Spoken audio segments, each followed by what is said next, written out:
Good morning, Karen Kierton here, day 4 of my week of lives, sharing tips, ideas about social media, helping you grow your business through being more visible. And I've got a brand new webcam, so let's just adjust it. That's better.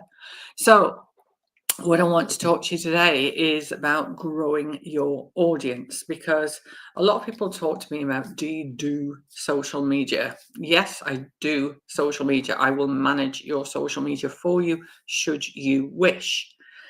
However, social media success is so much more than just posting every day. Yes, that's a great start. It's better than doing nothing. Seriously, it's better than doing nothing. However, you need to have some business development time. And as much as I love social media, it isn't a silver bullet. It's not a one size fits all. Not everything's going to resonate with everybody. And as we've already talked about this week in this series of lives, and if you're in catch up, do jump on and check Monday, Tuesday, Wednesdays. Because what we need to be clear about is, who are we wanting to attract? Who do we want to work with? Who is our perfect client? And where do they hang out? But also not just on social media, which is what we touched on yesterday. So today I want to talk about different strategies to grow your audience. Now, actually, I've just got back from BNI. Yes, don't judge me, don't judge me, don't judge me. BNI at Loughborough, which I joined in January of this year.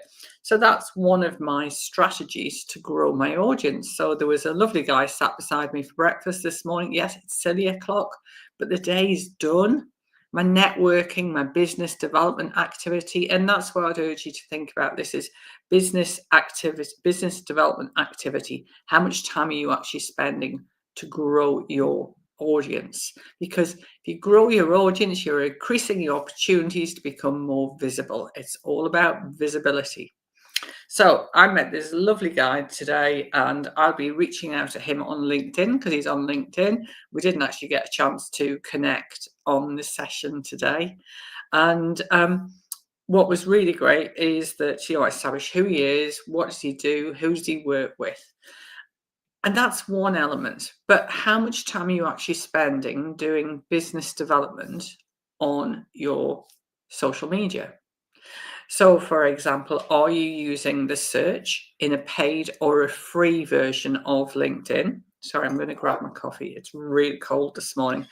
At 5:40, when I was switching my car on, it was really frozen. And shout out to anybody who's got snow today. I know a lot of the country's got snow, so we're relatively lucky.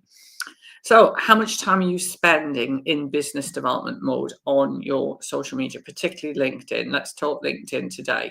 So are you looking for people who are your perfect client? Or are you looking at synergy businesses, which we've already touched on today, this week, which is all about businesses that have a commonality with yours? And that's really important. So making sure that you are looking for people. The search, even in the unpaid version of LinkedIn, is still quite powerful. So let's jump over quickly onto LinkedIn. So I'm going to just share screen, and we're going to go over into LinkedIn. So just to show you as an example, if I wanted to connect with, I don't know, if I was a trainer, I might want to connect with HR directors, HR managers. So let's search for HR director. We can then search for people, and it's giving me thousands and thousands of people by people. Now, what I don't want is people who I'm already connected with. So that's my first degree connection. So I'm going to go second degree.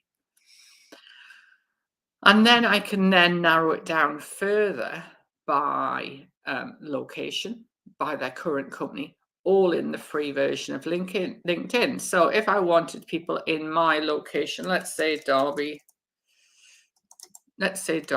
actually, and I only want HR directors, it doesn't give me anybody in Derbyshire. But if we expand that search to Leicestershire, which is I also work in Leicestershire. Nobody. And that's because very few people actually put the county. So if we just then change that to Derby,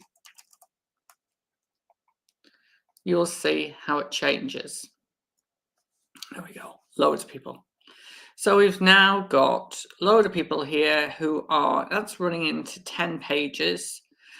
What it won't do in the free version, as a for example, is pick up whether they were previously an HR director.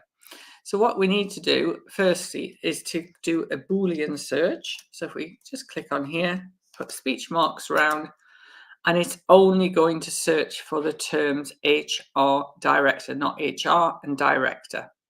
But you will see that some of these people are currently an HR director.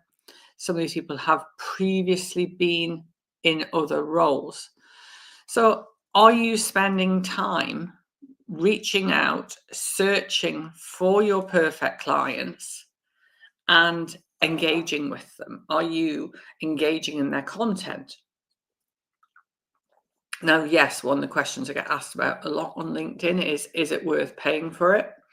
And if you are going to spend around an hour a week, then it probably is. But also what I want you to consider is what's the lifetime value of one new client. Now, currently Sales Navigator is around £90 a month. A new client, I'm guessing for most of you, is going to be worth more than £90 a month, probably multiple versions of that.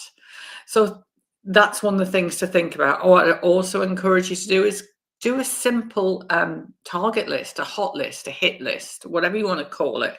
Put those people into a list, and then once a week, take time to engage in their posts. So just some quick tips for today, and I will see you tomorrow. Take care. See you later.